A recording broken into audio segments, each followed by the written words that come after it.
أعوذ بالله من الشيطان الرجيم.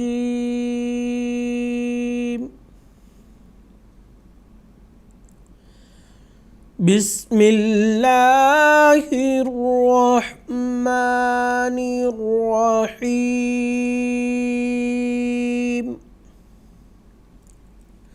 ناظرین کرام، السلام علیکم ورحمۃ اللہ وبرکاتہ. تجوید القرآن کلاسز کا سلسلہ جاری ہے.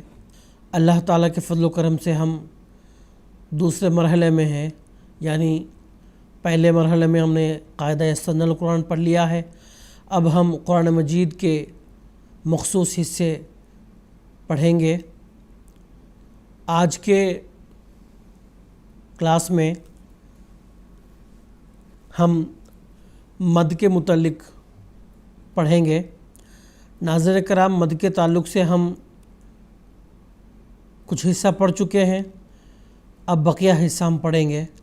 سب سے پہلے مد کہتے کس کو ہیں، اس تعلق سے ہم پڑھ چکے ہیں.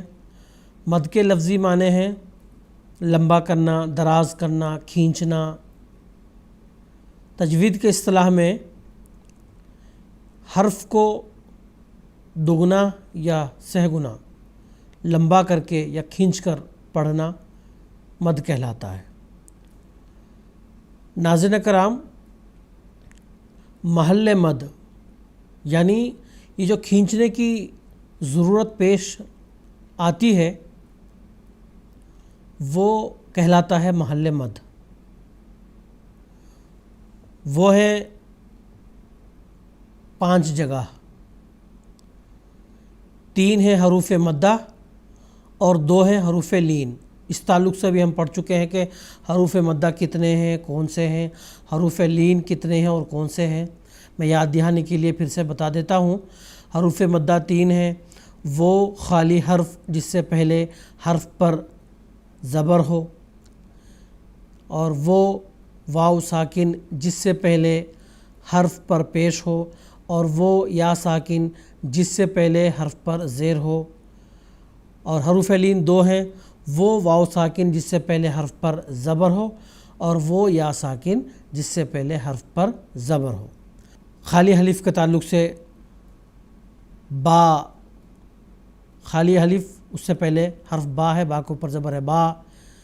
اس کو ہم کھڑی زبر کے ساتھ بھی لکھ سکتے ہیں. اس کے بعد واو ساکن جس سے پہلے حرف پر پیش ہو، بو. اس کو بو کو اس طرح سے بھی لکھ سکتے ہیں، با پر الٹی پیش دے کر. اسی طرح وہ یا ساکن جس سے پہلے حرف پر زیر ہو، بی. اس کو دوسرے طریقے پر با کے نیچے کھڑی زیر دے کے بھی لکھ سکتے ہیں. اس کے بعد ہے محل مد کے 2 اور حروف. ایک وہ واو ساکن جس سے پہلے حرف پر زبر ہو. مثال کے طور پر خوفن، خوفن واو ساکن اس سے پہلے حرف پر زبر ہے. اسی طرح وہ یا ساکن جس سے پہلے حرف پر زبر ہو. مثال کے طور پر صیفن. اس کے بعد ناظرین کرام، یہ جو 3 ہم پڑھ چکے ہیں حروف مدہ، خالی الف جس سے پہلے حرف پر زبر ہو، واو ساکن جس سے پہلے حرف پر پیش ہو، یا ساکن جس سے پہلے حرف پر زیر ہو. ان تینوں حروف کو کہا جاتا ہے مد اصلی. جتنے بھی مدات ہوں گے وہ انہی کی وجہ سے ہوں گے. آگے ہم تفصیل پڑھیں گے. مد متصل، مد منفصل، مد عارض، مد لازم. یہ سارے کے سارے مدات انہی 3 کی وجہ سے ہوں گے.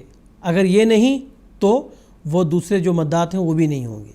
تو اس لیے ان کو کہتے ہیں مد اصلی. یہ اصل مدات ہیں. اس کے بعد ہم آگے بڑھتے ہیں. ناظرین کرام، اب یہ ہم پڑھ چکے ہیں مد اصلی کس کو کہتے ہیں. مد اصلی 3 ہیں.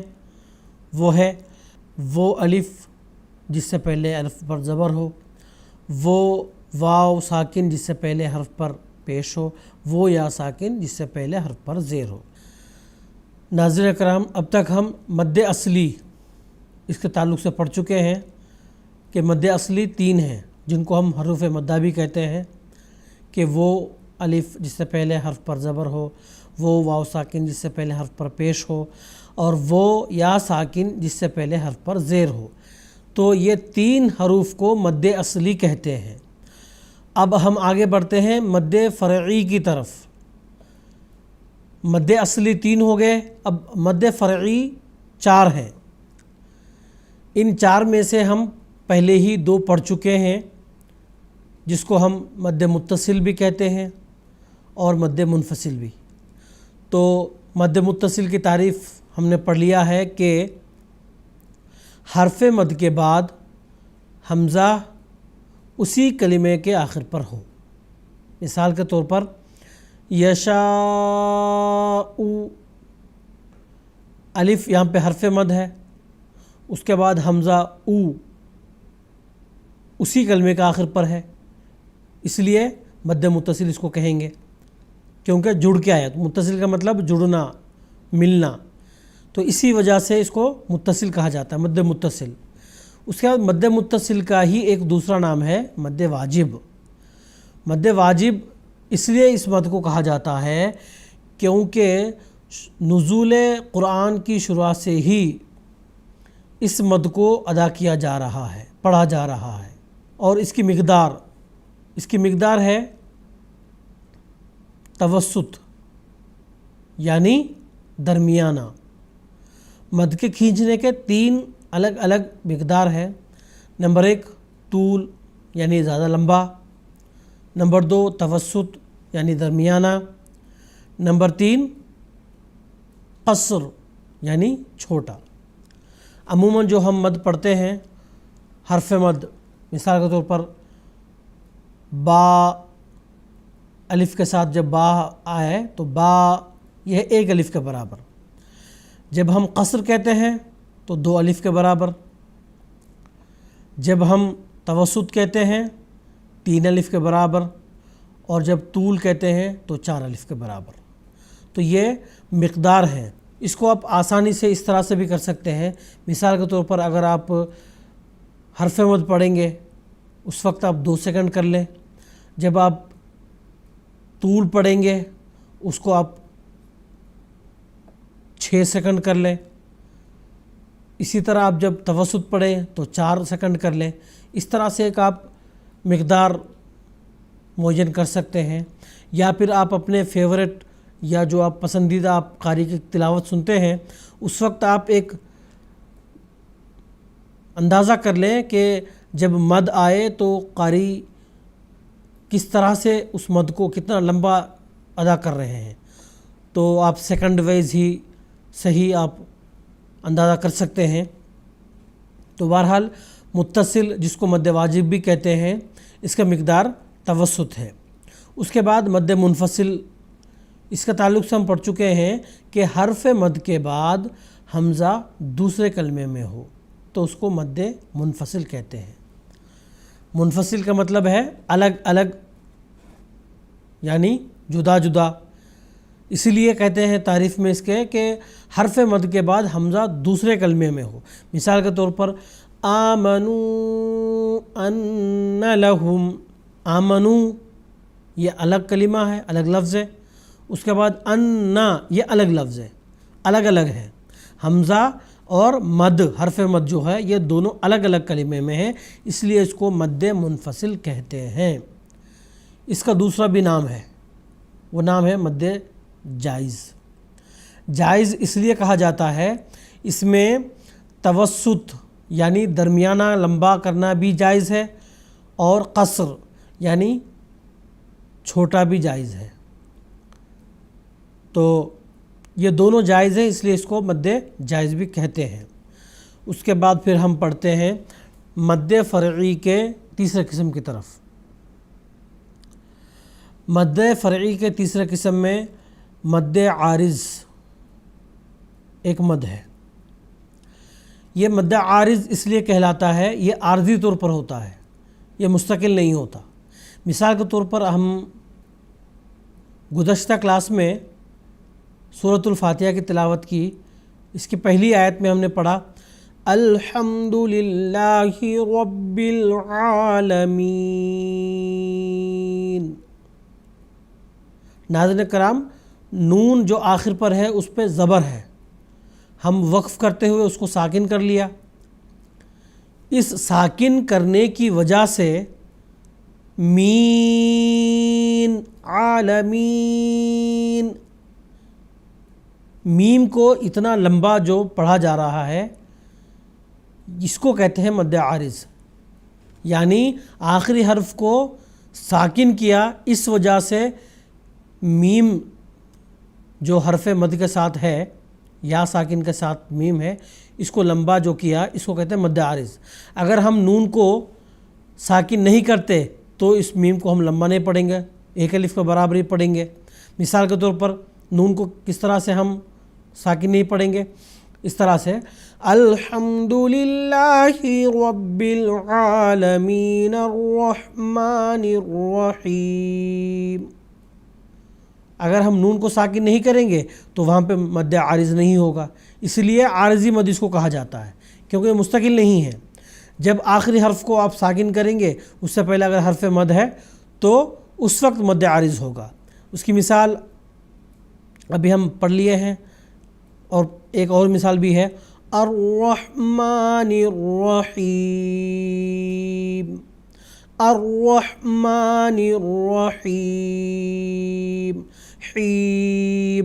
اس کو جو لمبا ادا کیا جا رہا ہے وہ اس لیے کہ آخر میں میم کو ہم نے ساکن کر دیا، اس وجہ سے اس کو ہم نے لمبا کیا، تو اس کو کہتے ہیں مد عارض۔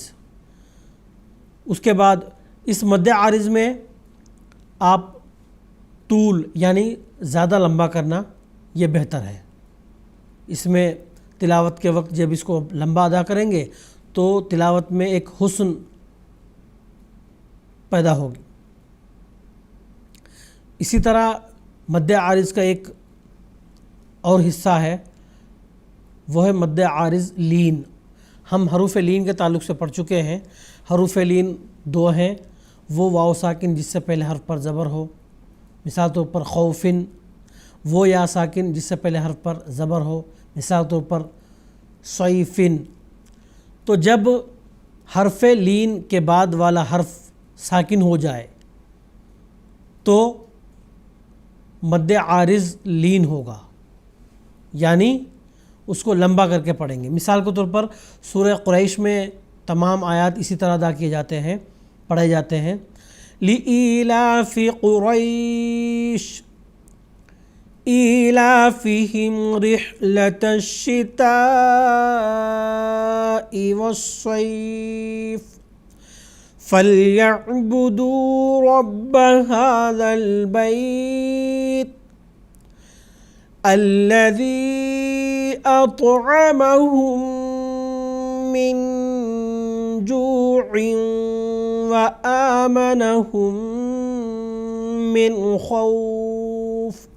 یہ آخر میں قریش، خوف، یہ جو لمبا اس کو ہم پڑھ رہے ہیں اس کو کہتے ہیں مد عارض لین، یعنی حرف لین کو عارضی طور پر لمبا پڑھنا۔ میں عارضی اس لیے سے کر رہا ہوں، کہہ رہا ہوں کیونکہ اگر آخری حرف کو ہم ساکن نہیں کریں گے تو اس وقت یہ لمبا نہیں ادا کیا جائے گا۔ مثال کے طور پر لِإِيلَافِ قُرَيْشٍ إِيلَافِهِمْ، اگر ہم ملا کے پڑھتے ہیں تو اس وقت ہم اس کو قریش شن لمبا نہیں پڑھیں گے۔ قُرَيْشٍ إِيلَافِهِمْ، اگر ہم الگ الگ کرتے ہیں، شین کو ساکن کر دیتے ہیں تو اس وقت مد عارض لین ہوگا۔ لِإِيلَافِ قُرَيْشٍ، تو اس لیے اس کو کہتے ہیں مد عارض لین۔ تو ناظرین کرام، آج ہم مد کے تعلق سے شروع میں مد اصلی 3 پڑھ چکے ہیں، اس کے بعد مد فرعی کے 3، مد متصل، مد منفصل اور مد عارض کے 2 حصے، مد عارض اور مد عارض لین۔ تو اس تعلق سے ہم پڑھ چکے ہیں، انشاءاللہ اس کا کچھ حصہ اگلے کلاس میں پڑھیں گے۔ اب ہم کلاس کے دوسرے حصے کی طرف بڑھتے ہیں، یعنی قرآن مجید کا کوئی مخصوص حصہ جس کو ہم تلاوت کریں گے اور اس میں ہم جو قواعد پڑھ لیے ہیں اس کی دہرائی بھی کریں گے۔ تو آج کے حصے میں ہم سورۃ البقرہ کے آیت نمبر 128، 129 اور 130 پڑھیں گے۔ شروع کرتے ہیں۔ جیسا کہ قرآن مجید میں اللہ تعالیٰ کا حکم ہے، فاستعذ باللہ، اعوذ باللہ کے ساتھ اعوذ باللہ من الشیطان الرجیم، بسم اللہ الرحمن الرحیم۔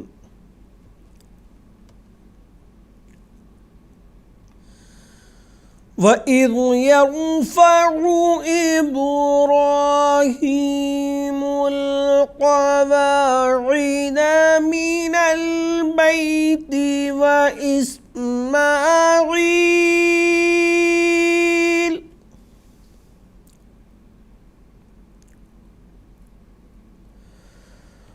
رَبَّنَا تَقَبَّلْ مِنَّا إِنَّكَ أَنْتَ السَّمِيعُ الْعَلِيمُ۔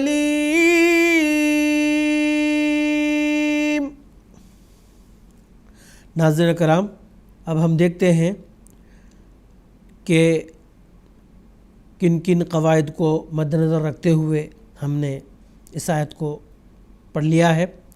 سب سے پہلے وَإِذْ يَرْفَعُ، را ساکن کو ہم نے پر ادا کیا۔ اس کے بعد ابراہیم، با ساکن ہے، حروف قلقلہ میں سے ہے، اس لیے اس کو ہم نے قلقلہ کے ساتھ ادا کیا۔ را کے اوپر کھڑی زبر ہے تو اس کو ہم نے پر ادا کیا۔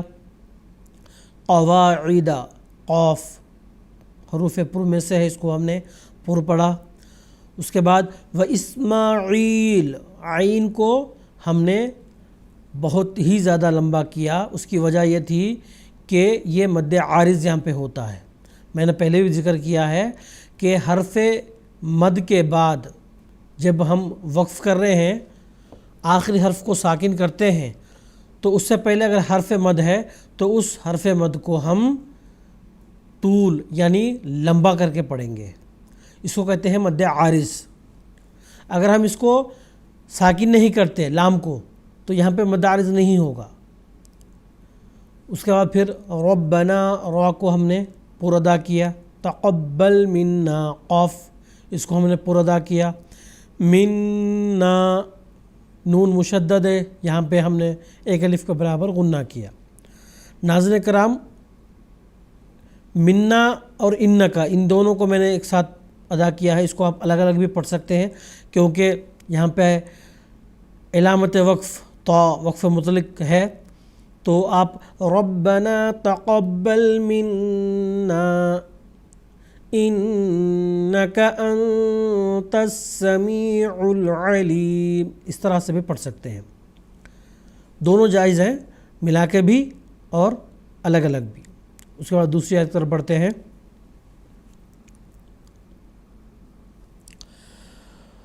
ربنا واجعلنا مسلمین لک ومن ذریتنا امة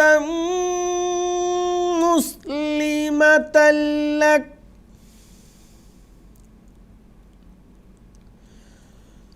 وَأَرِنَا مَنَاسِكَنَا وَتُبْ عَلَيْنَا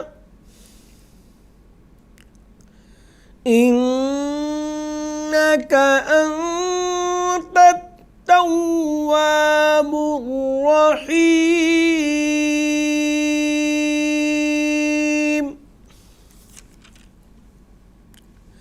سب سے پہلے اس آیت کی شروعات میں را، اس کو ہم نے پر ادا کیا۔ وَجْعَلْنَا، جیم حروف قلقلہ میں سے ایک حرف ہے، اس لیے ہم نے یہاں پہ قلقلہ پڑھا۔ اس کے بعد وَمِن ذُرِّيَّتِنَا، من نون ساکن کو ہم نے اخفاف کے ساتھ ادا کیا کیونکہ نون ساکن کے بعد اخفا کے جو حروف ہیں ان میں سے ایک حرف زال آیا ہے۔ اس کے بعد ذریتنا امتم، یتنا، نون کے اوپر جو مد ہے ہم نے پڑھ لیا ہے کہ اس کو مد منفصل کہتے ہیں یا مد جائز بھی کہتے ہیں۔ اس کی وجہ یہ ہے کہ ہم نے پڑھ لیا ہے کہ حرف مد کے بعد حمزہ دوسرے کلمے میں ہو۔ میں حمزہ کے تعلق سے اور الف کے تعلق سے بھی گزشتہ کلاسز میں بتا چکا ہوں کہ حمزہ اس کو کہتے ہیں جس پر زبر، زیر، پیش یا جزم ہو، اور الف اس کو کہتے ہیں جو خالی ہو، جس پر کوئی حرکت نہ ہو۔ اب مثال طور پر امتن میں الف کے اوپر پیش ہے تو یہ الف نہیں ہے بلکہ حمزہ ہے، تو یہ میں سمجھانے کی خاطر الف بول رہا ہوں۔ ویسے یہ عربی زبان میں یہ حمزہ کہلاتا ہے، اردو زبان میں ہم اس کو سمجھنے کی خاطر، آسانی کی خاطر الف کہہ رہے ہیں، تو ویسے یہ حمزہ ہے۔ تو مد منفصل کے لیے شرط یہ ہے کہ حرف مد کے بعد حمزہ دوسرے کلمے میں ہو۔ تو ذریتنا، نون کے ساتھ الف جو ہے حرف مد ہے، یہ الگ کلمے میں ہے، اور امتن میں جو حمزہ ہے وہ الگ کلمے میں، اس لیے اس کو مد منفصل کہتے ہیں۔ تو میں نے اس لیے اس کو لمبا ادا کیا ہے۔ اس کے بعد میم کے اوپر تشدید ہے، میم کو میں نے ایک الف کے برابر ناک سے آواز نکالی ہے، غنہ کی آواز۔ اس کے بعد امتم مسلمۃ لک، میں نے نون ساکن اور تنوین کے ادغام کے تعلق سے بتا لیا ہے کہ نون ساکن اور تنوین کے بعد یرملونا میں سے کوئی حرف آتا ہے تو ادغام ہوتا ہے۔ تو یہاں پہ امتن تنوین آیا ہے، اس کے بعد آگے حرف میم یرملونا میں سے ایک حرف آیا ہے تو ادغام ہو گیا۔ ادغام بھی دو قسم کے، اس تعلق سے بھی میں نے بتا دیا ہے کہ یرملونا میں سے لام اور را جب آتا ہے تو تنوین اور نون کی آواز مکمل طور پر ختم ہو جاتی ہے، لیکن نون ساکن اور تنوین کے بعد لام اور را کے علاوہ جو اور 4 حروف ہیں وہ آتے ہیں تو غنہ کی آواز آئے گی نون کی، اس لیے امتم مسلمۃ لک یہاں پہ غنہ میں نے ادا کیا ہے۔ اس کے بعد وَأَرِنَا مَنَاسِكَنَا وَتُبْ، با کے اوپر جزم ہے، حروف قلقلہ میں سے ایک حرف ہے، اس لیے ہم نے اس کو قلقلہ پڑھا۔ اس کے بعد اِنَّکَ، نون مشدد ہے، یعنی یہاں پہ نون کا ادغام ہوا ہے، اس لیے ایک الف کے برابر یہاں پہ غنہ کی آواز ہے۔ اس کے بعد انت، نون ساکن کے بعد اخفا کے حروف آئے ہیں تو اس لیے یہاں پہ نون ساکن جو ہے اخفا کے ساتھ ادا کیا جائے گا، ایک الف کے برابر اس کا آواز بھی غنہ کی آئے گی۔ اس کے بعد تواب الرحیم، اور را پر ادا کیا جائے گا، حا کی آواز اس کی اپنی صفت کے ساتھ ادا ہوگا۔ اس کے بعد اگلی آیت ربنا وابعث فیہم رسولا منہم یتلو علیہم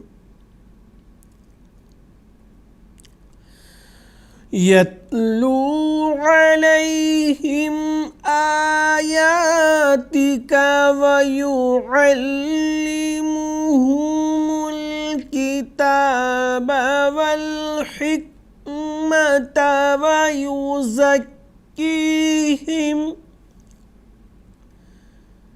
انک انت العزیز الحکیم۔